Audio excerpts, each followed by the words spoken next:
Psalm 96 is such a wonderful expression of joy. All nature sings, heaven and earth, the sea and her creatures, the field and all animals, and the trees of the forest. And why do they rejoice in song? Because they are awaiting the Lord's final judgment. This seems to be counterintuitive, doesn't it? Rejoicing in anticipation of the final judgment. Even though we believe in a loving God, we still cringe in fear and worry when we hear the word judgment. After all, we know intimately well how much we messed up in life, how entangled we are in sin, and how difficult it is for us to do better. Given that knowledge, it is difficult for us to trust in God's amazing grace and forgiveness no matter what. But the trees and the fields, the sea and the creatures, they don't know any sin. God's judgment is not for them, and so they have nothing to fear. To the contrary, I imagine that they will be relieved when the burden of caring for us humans will become easy and light. I imagine that the prospect of God's kingdom finally being realized in its entirety means nothing but bliss for them. For nature, God's judgment is a good thing. And for us, well, eventually we will find out. No living soul knows what happens after death. We just have to trust in Jesus' love and care and commitment for us. And after reading Matthew's account of the crucifixion today, I have to say personally, my trust and hope is entirely confirmed. Because Jesus gave his life for me, for us, for all of creation.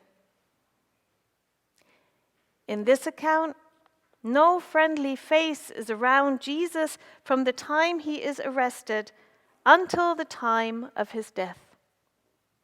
The soldiers taunt and torture Jesus. The bandits who are crucified with him do the same, as do the passerbys, the scribes, and the elders. And yet, Jesus gives his life for the sake of all of these people. Listen to how they taunt him. You who would destroy the temple and build it in 3 days, save yourself. If you are the Son of God, come down from the cross. If you are the Son of God, come down from the cross? The people are oblivious to the concept that God would suffer on behalf of others rather than just save God's self and leave others behind. In this account of Jesus' last hours, nobody shows empathy or compassion. Nobody treats Jesus humanely. The people nearby act with cold hearts and mean spirits. And those who care for Jesus, like all the women who had provided for him during his travels, they look on from a distance. Maybe they were afraid to come closer because of the violent atmosphere, or they just couldn't because they were in such emotional distress. Maybe this was not an occasion for women to be at. I don't know, and the Bible doesn't say. Fact is that Jesus died alone. And he felt it considering his heart-wrenching cry shortly before he passed away. My God, why have you forsaken me?" This is the moment when Jesus' human nature comes true. This moment is when we cannot but understand that Jesus does feel and suffer just like you and me. This is the darkest moment in Jesus' life.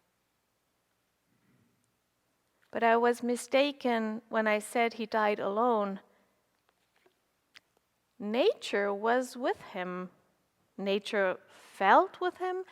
Nature mirrored Jesus' feelings. From noon on, darkness came over the whole land until 3 p.m. That is what we read in the Gospel of Matthew. God's good creation is deeply connected with Jesus. The despair and darkness in Jesus' heart finds a parallel in the darkness over the whole land. And when Jesus dies, creation, No, cosmos really reacts in rage and sorrow. The temple curtain tears apart, the earth shakes, the rocks split, and the tombs open. And that is what it takes to make the soldiers understand that Jesus indeed is God's Son. It requires earthquakes and dead people rising from the grave to make the soldiers see that there is more to life than greed and cruel entertainment, and that their hearts are meant to feel for others and not only themselves. We commonly call the account of Jesus' suffering and death the Passion story. This name came up in the 13th century in Europe. Passion is derived from the Latin root of pati, suffering. So this is the story of Jesus' suffering. Nowadays, we know passion to mean strong, almost uncontrollable emotions or convictions. Could be love, could be anger. But at the time, passion was meant to be suffering. Around that time, images and statues of the suffering Jesus on the cross became widely popular. People all over Europe engaged in meditations on the suffering and death of Jesus. And these were intended to help believers to feel compassio for Jesus, to suffer with Jesus. Unfortunately, the strong emotions evoked by these meditations were combined with theologically infused anti-Semitism and led to many anti-Jewish pogroms. People blamed the Jews for the crucifixion of Jesus, and they made the Jews of their time suffer and die for it. How tragic that faith practices meant to evoke compassion, suffering with, led to the suffering of others. Jesus stands for suffering with and compassion for all people. Throughout his ministry, he always reaches out to those who others wish to exclude. When people bring the sick to Jesus, he does not say, I will cure this person, but not that one. No, they brought him all the sick, those who were afflicted with various diseases and pains, demoniacs, epileptics, and paralytics, and he cured them. We can read in Matthew chapter 4. And when Jesus' disciples are overwhelmed with all the crowd seeking help from Jesus, and they ask Jesus to send the people away because they don't have enough food to feed them all, Jesus says, let them stay. And he makes enough food for 5,000 men and many more women and children out of 5 loaves of bread and 2 fishes. And when the disciples speak sternly to parents who wish their children to be blessed by Jesus because they think Jesus cannot be bothered with such an unimportant task, Jesus says, let the little children come to me. Jesus also gives us clear teachings in regard to controlling our anger. He says, if you are angry with a brother or sister, you will be liable for judgment. Jesus asks us not to retaliate, but to give to everyone who begs from you, and to not refuse anyone who wants to borrow from you. Jesus teaches us to love our enemies and to pray for those who persecute us. For if you love those who love you, what reward do you have? Jesus also very clearly says, do not judge, so that you may not be judged. So whenever we feel that Jesus calls us to commit acts of violence, we can be sure that we are wrong.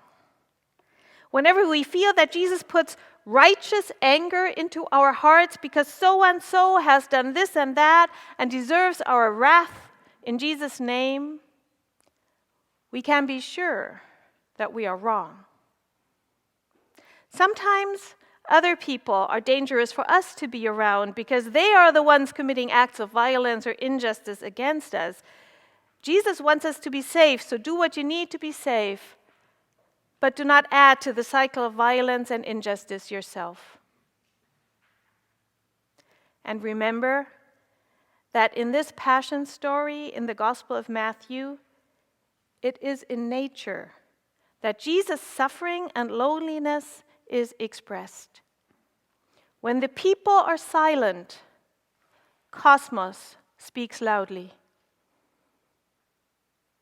And Jesus emerges from his earthly suffering and death as the resurrected truth, who remains faithful and loving and forgiving always. Amen.